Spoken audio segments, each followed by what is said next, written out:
जिंदगी में कुछ ऐसे मोमेंट्स आते हैं जहां सिर्फ टैलेंट, मेहनत या इंटेलिजेंस मायने नहीं रखते। वहां सिर्फ एक चीज फैसला करती है कि कौन इतिहास बनाएगा और कौन इतिहास में खो जाएगा। और वो चीज है टाइमिंग।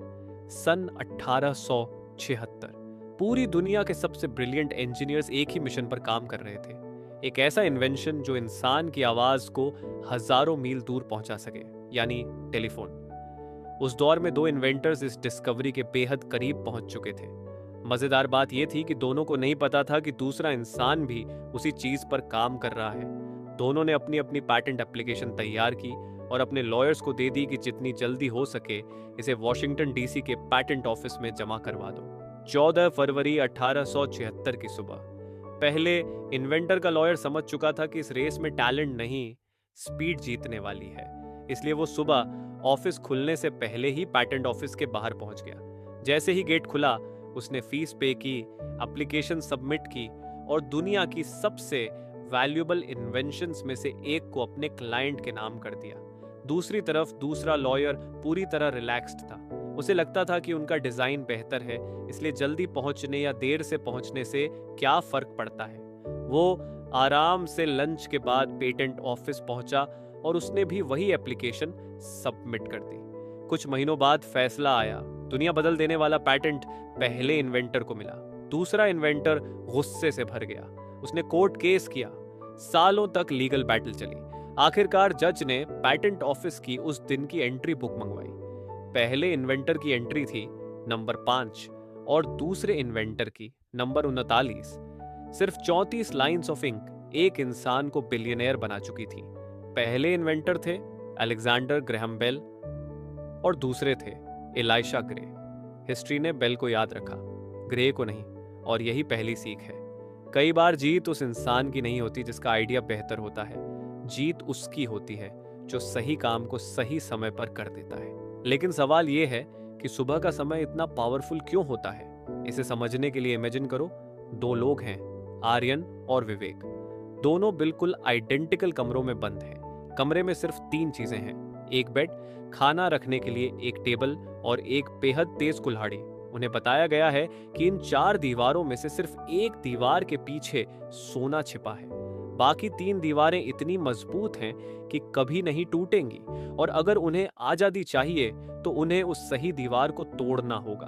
अब दोनों की सिचुएशन सेम है, लेकिन काम करने का तरीका पूरी तरह अलग। आर्यन सुबह उठता है, सबसे पहले खाना खाता है, फिर आराम करता है, फोन स्क्रॉल करता है और दोपहर तक उसे गिल्ट होने लगता है कि आज भी कुछ प्रोडक्टिव नहीं किया। फिर वो आधी एनर्जी के साथ कुल्हाड़ी उठाता है और बिना सोचे किसी भी दीवार पर वार करना शुरू कर देता है। घंटों तक मेहनत करता है, थक जाता है और सो जाता है। उसकी 2 गलतियां हैं। पहली, वो गलत दीवार पर मेहनत कर रहा है। दूसरी, जब वो काम शुरू करता है तब तक उसकी बेस्ट एनर्जी खत्म हो चुकी होती है। अब दूसरी तरफ विवेक है। वो सुबह उठते ही सबसे पहले हर दीवार को ध्यान से नॉक करता है। वो पैटर्न्स ऑब्जर्व करता है, आवाजें कंपेयर करता है और जल्दी ही समझ जाता है कि सिर्फ एक दीवार अलग साउंड कर रही है। अब क्योंकि उसका दिमाग फ्रेश है, एनर्जी पीक पर है, वो पूरी ताकत से उसी सही दीवार पर वार करना शुरू करता है। वो कम वार करता है लेकिन सही जगह पर करता है। और यही फर्क जिंदगी बदल देता है। सक्सेस सिर्फ मेहनत से नहीं आती, सक्सेस आती है सही दिशा में की गई मेहनत से। अगर डायरेक्शन गलत है तो दुनिया की सारी हार्ड वर्क भी आपको कहीं नहीं पहुंचाएगी। और इस बात को हिस्ट्री ने बार बार प्रूव किया है।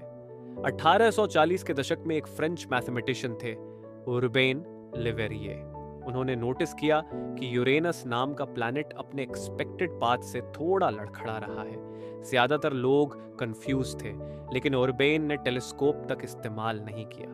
उन्होंने सिर्फ पेपर और इक्वेशंस उठाई और प्रिडिक्ट किया कि यूरेनस के पीछे एक और हिडन प्लैनेट होना चाहिए। उन्होंने उसकी एग्जैक्ट लोकेशन तक कैलकुलेट कर दी।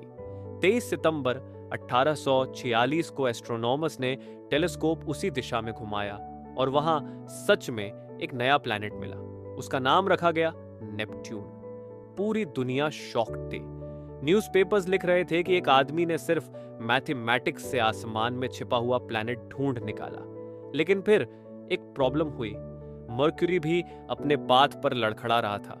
अर्बेन ने फिर वही असम्पशन लगाया। उन्होंने कहा, यहां भी कोई हिडन प्लैनेट होगा।